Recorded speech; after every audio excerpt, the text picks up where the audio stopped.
Junior national games power ലിഫ്റ്റിൽ സ്വർണ്ണ medal ജേതാവ് യാഷ്തിക ആചാര്യയ്ക്ക് ദാരുണാന്ത്യം. 270 കിലോഗ്രാം പരിശീലിക്കുന്നതിനിടെയാണ് അന്ത്യം സംഭവിച്ചത്.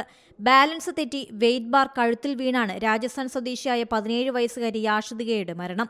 വെയ്റ്റ് ബാർ വീണ് കഴുത്തൊടിഞ്ഞു. ഉടൻ ആശുപത്രിയിൽ എത്തിച്ചെങ്കിലും മരണം സംഭവിച്ചു. പരിശീലകന്റെ നിരീക്ഷണത്തിൽ 270 കിലോ സ്ക്വാട്ടിന് തയ്യാറെടുക്കുകയായിരുന്നു താരം. ബാർ തോളിലെടുത്തെങ്കിലും ബാലൻസ് തെറ്റി. ഗ്രിപ്പിൽ നിന്ന് തെന്നിയ ബാർ കഴുത്തിലേക്ക് വീഴുകയായിരുന്നു. അപകടത്തിൽ പരിശീലകനും പരിക്കേറ്റു. പരിശീലകനും മറ്റുള്ളവരും ചേർന്ന് ബാർ മാറ്റി കുട്ടിക്ക് CPR നൽകിയെങ്കിലും ബോധം വീണ്ടെടുത്തില്ല. അപകടത്തിന്റെ വീഡിയോ സമൂഹമാധ്യമങ്ങളിൽ പ്രചരിക്കുന്നുണ്ട്. അപകടത്തിൽ കുടുംബം പരാതി നൽകിയില്ലെങ്കിലും അന്വേഷണം ആരംഭിച്ചു. 29ാമത് Rajasthan state sub junior and senior പുരുഷ വനിത എക്വിപ്ഡ് ബെഞ്ച് പ്രസ് ചാമ്പ്യൻഷിപ്പിൽ യഷ്തിക സ്വർണ്ണ മെഡൽ നേടിയിരുന്നു. ഗോവയിൽ നടന്ന 33ാമത് ദേശീയ ബെഞ്ച് പ്രസ് ചാമ്പ്യൻഷിപ്പിൽ എക്വിപ്ഡ് വിഭാഗത്തിൽ സ്വർണവും ക്ലാസിക് വിഭാഗത്തിൽ വെള്ളിയും നേടി കായിക താരമായിരുന്നു യഷ്തിക. ഏറ്റവും പുതിയ വാർത്തകളും വിശേഷങ്ങളും വിരൽ തുമ്പിലറിയാൻ Zee മലയാളം ന്യൂസ് എല്ലാ ഡിജിറ്റൽ പ്ലാറ്റ്ഫോമുകളിലും ലഭ്യം.